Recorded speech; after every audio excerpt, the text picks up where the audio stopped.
이때 김학연 교장은 3월 13일에 독립만세운동으로 감옥에 갇혀 있었습니다. 쾅! 쾅! 일본군들은 닫힌 교무실 문을 구둣발로 걷어찼습니다. 빨리 문을 열어라. 문은 좀처럼 열리지 않았습니다. 그러자 일본군은 소총 개머리판으로 문을 두들기며 소란을 피웠습니다. 좀 조용히 하시오. 교무실 문이 열리며 한 선생님이 점잖게 말하였습니다. 명동학교의 선생님들은 무릎을 꿇고 앉아 기도를 드리고 있던 중이었습니다. 못들 아는 거요? 일본군이 크게 발소리를 내며 교무실로 들어왔습니다. 선생님들은 움직이지 않았습니다. 잠시 침묵이 흘렀습니다. 교무실 문을 열어준 선생님이 우두머리인 듯한 일본군을 보고 말하였습니다. 아직 기도가 끝나지 않았으니 조금만 기다려 주시오. 일본군은 화가 났지만 어쩔 수가 없었습니다. 얼굴이 길쭉하고 눈매가 날카롭게 생긴 일본군이 방아쇠를 당기는 신용을 하며 이렇게 말했습니다. 놈들을 한 방에 날려버립시다. 일본군의 우두머리가 낮은 목소리로 대답하였습니다. 나중에 시끄러운 문제가 생길지도 모르니까 조용히 해라. 일본 군인이 총을 내리며 중얼거렸습니다. 조선놈들은 도무지 겁이 없단 말이야. 명동학교 선생님들은 일본 군인들 앞에서 조금도 동요하지 않았습니다. 화가 난 일본군은 명동학교에 불을 질렀습니다. 보기 좋던 명동학교가 한순간 불길에 휩싸였습니다. 어두운 저녁 하늘에 붉은 불기둥이 솟았습니다. 명동학교와 가까운 곳에 위치한 동주의 집까지 대낮처럼 밝았습니다. 아버님, 학교가 불타고 있어요. 김용이 울먹이며 말했습니다. 죽일 놈들? 윤하현의 입에서 분노 어린 신음이 쏟아졌습니다. 다행히 일본군은 명동에서 더 이상 행패를 부리지 않았습니다. 명동의 큰 교회와 기독교 학교가 일본군들의 행패를 막는 방패구시를 해주었기 때문입니다. 명동이 일본군에게 습격을 당한 그 이튿날 청산리 전투가 벌어졌습니다. 일본군 1만여 대병력이 김좌진 장군이 거느린 1천여 독립군을 공격하였습니다. 싸움이 엿새 동안 10여 차례나 있었습니다. 일본군 2천여 명이 쓰러졌습니다. 이것은 나라를 잃은 지 10년 만에 우리 독립군이 일본군과 싸워 이긴 최대의 승리였습니다.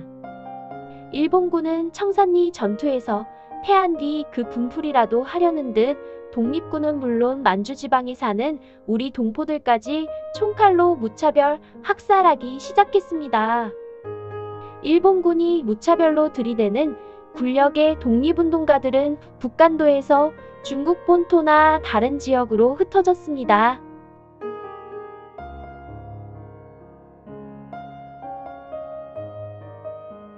또 용정의 기독교 계통의 여러 학교가 들어서면서 명동학교는 서서히 빛을 잃어가기 시작했습니다.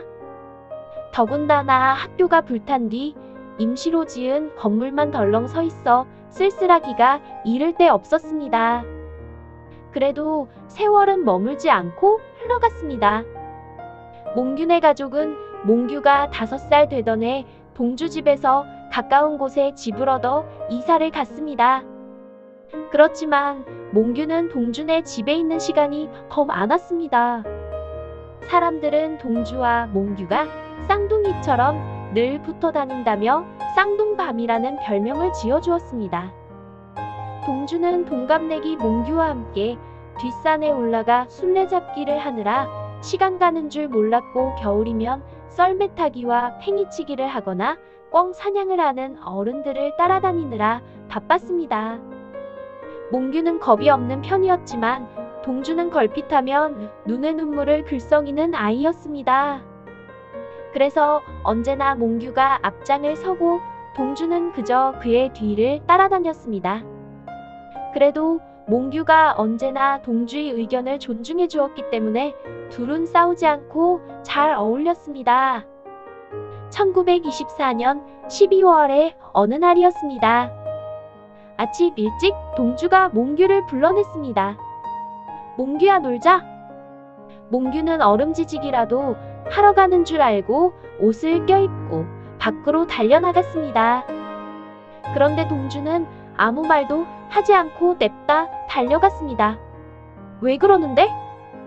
영문도 모르는 봉규는 동주의 뒤를 따라가며 연신 물었습니다. 두 아이는 동주의 집 앞에 있는 교회당 마당까지 달려왔습니다. 몽규가 가쁜 숨을 몰아쉬며 물었습니다. 오늘은 주일도 아니잖아? 동주가 교회당 꼭대기에 걸려있는 십자가를 바라보며 큰 비밀이라도 있는 것처럼 속삭였습니다. 엄마가 동생을 낳으셨어. 여기까지 단숨에 말한 동주가 몽규를 바라보았습니다. 정말?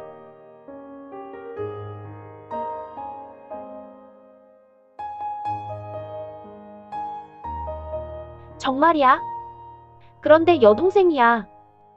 할아버지가 아기 이름을 혜원이라고 지으셨대. 우와, 좋겠다. 몽규의 목소리에 부러움이 가득 들어 있었습니다. 그러다 금방 좋은 생각이라도 난 듯이 자신있게 말했습니다. 내 동생만 아니야. 내 동생도 돼. 듣고 보니 틀린 말이 아니었습니다. 정말이네. 두 아이는 교회당 꼭대기에 있는 십자가가 흔들릴 정도로 큰 소리로 웃으며 교회당 마당을 쌩쌩 돌았습니다. 동주는 집 앞에 있는 교회당을 무척 좋아했습니다. 무엇보다 그는 교회당 종가 귀에 걸려있는 십자가를 매우 좋아했습니다. 거울이 가고 봄이 왔습니다. 동주의 나이 9살, 동주는 어서 4월이 오기를 기다렸습니다. 4월이 되면 그렇게도 가고 싶었던 학교에 입학을 하기 때문입니다. 꽃샘 추위가 한동안 명동에 머물렀습니다. 얼마나 꽃샘 추위가 지독한지 도무지 봄이 올 것 같지 않았습니다. 그러나 선바위골 진달래가 먼저 꽃망울을 터뜨리자 게살구꽃, 산행두꽃이 다투어 피었고 명동학교와 교회당 집집마다 서 있는 살구나무에도 예쁜 꽃이 조롱조롱 달렸습니다. 1925년 4월 4일 동주는 몽규와 나란히 명동 소학교에 입학하였습니다. 둘은 한 책상에 나란히 앉아 두 귀를 쫑긋 세우고 선생님의 말에 귀를 기울였습니다.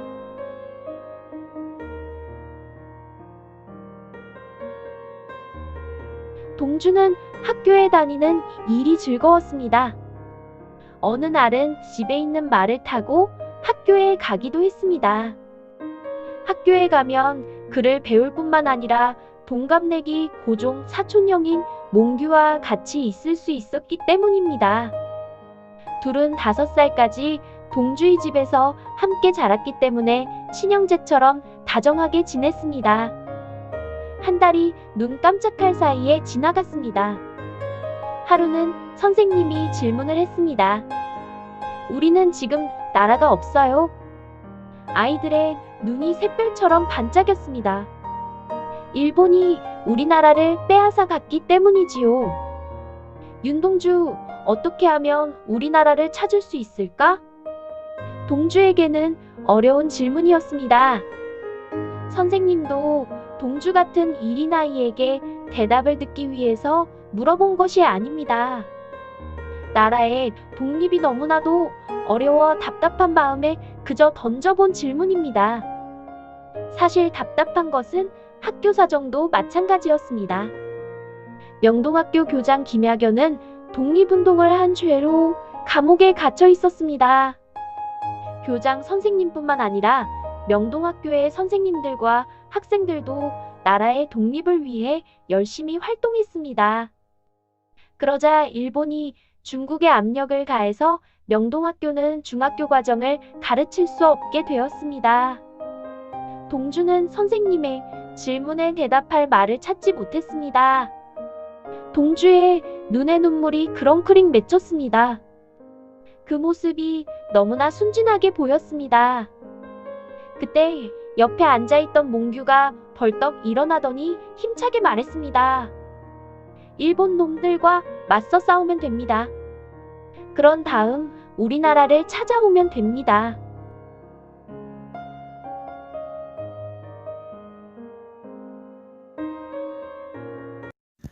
좋아요, 구독 눌러주세요.